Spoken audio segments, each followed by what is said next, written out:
Hello everyone, Ben here, and we have managed to make it out of the iRacing rookies in double quick time with a minimum amount of this sort of thing, meaning we now have our D license and are entering into our first full iRacing championship season. The question is, in which series? Yes, that's right, we're going to be taking part in the Cooper Tires USF 2000 Championship in our own custom Broca Racing liveried car. With 175 brake horsepower from a Mazda power unit, 6-speed sequential gearbox and weighing less than 500 kilograms, the USF 2000 is quick and agile, but it can be very tail happy.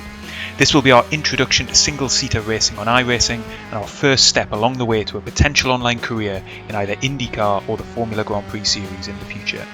But before we get to thinking about that, we have a very busy racing schedule to come over the next 2 months. The championship is a global series taking in races across the United States, Europe and Australia. We start later this week in Oran Park before travelling to the USA for an oval race at the International Speedway before taking on fantastic circuits like Brands Hatch, Hockenheim and Long Beach. We have got historic circuits, street circuits, oval racing.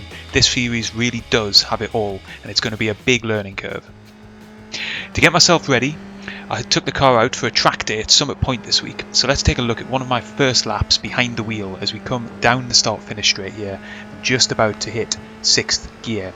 I'm still getting the car warmed up here and just getting used to the way that the car handles, so I'm taking it relatively gently but trying to push just a little bit to start finding some of the limits. What you notice immediately in this car is that you've got to be very gentle with your inputs. This is not a car that responds well to being chucked around like, for example, the F4 car in Race Room does. Instead, as you can see, I very nearly lose it there on turn-in. You've got to be very, very calm and gentle on your steering inputs, but most of all on your braking. Very, very rarely, if at all, do you apply full braking pressure in this car. It's very much about easing into the braking in the corners and then easing on the accelerator as you come out.